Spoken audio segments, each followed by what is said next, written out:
ছাত্র জনতার গণ অভ্যুত্থানে সাবেক প্রধানমন্ত্রী শেখ হাসিনা দেশ ছেড়ে পালানোর পর দুর্নীতির ঝড়ে কাবু হয়ে গেছেন শেখ রেহানার মেয়ে টিউলিপ সিদ্দিক। তছনছ হয়ে গেছে তার রাজনৈতিক ক্যারিয়ার। যুক্তরাজ্যে মন্ত্রীর পদ থেকে পদত্যাগে বাধ্য হয়েছেন, এমনকি হারাতে বসেছেন নাগরিকত্ব। তার বিরুদ্ধে চলছে তদন্ত। এবার বাংলাদেশে তার পারিবারিক দুর্নীতির অনুসন্ধানে কেঁচো খুঁড়তে বেরিয়ে আসছে সাপ। পরিবারের অন্য সদস্যদের পাশাপাশি সদ্য সাবেক এই ব্রিটিশ মন্ত্রীর মা বাবার নামেও বিপুল সম্পদ পাওয়া যাচ্ছে।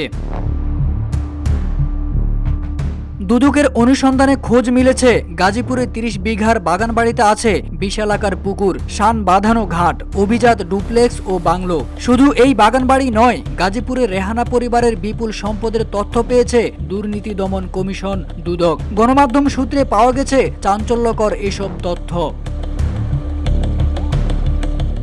মেয়ে টিউলিপ সিদ্দিকের নামে বাগানবাড়িটির নামকরণ হয়েছে টিউলিপস টেরিটরি। শেখ রেহানা, তারেক সিদ্দিক ও তার ভাইদের পাশাপাশি 4টি বাংলো বাড়ি আছে। এক একটির আয়তন 30 বিঘার কম নয়। এখানে এখন প্রতি শতাংশ জায়গার দাম গড়ে 5 লাখ টাকা। সেই হিসাবে 4টি বাংলোর জায়গার দাম অন্তত 165 কোটি টাকা। দুদক অনুসন্ধানে জানা যায় 5 আগস্টের আগে এই বাংলো বাড়িতে ঢাকা থেকে নিয়মিত লোকজন যেত, বিচার সালিশও বসত সেখানে। আর ওই বিচার কার্যের বিচারক থাকতেন শেখ রেহানার দেবর, শেখ হাসিনার সাবেক উপদেষ্টা তারেক আহমেদ সিদ্দিক।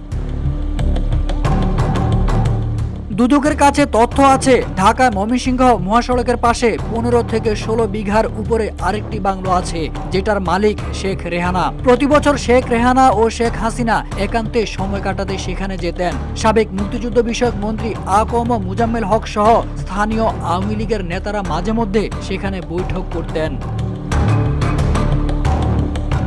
এছাড়াও বাংলাদেশ ধান গবেষণা ইনস্টিটিউটের সামনে একটি বহুতল ভবন রয়েছে, আর তার পাশেই শেখ রেহানা তার 10 তলা একটি ভবন কিছুদিন আগে বিক্রি করে দিয়েছেন।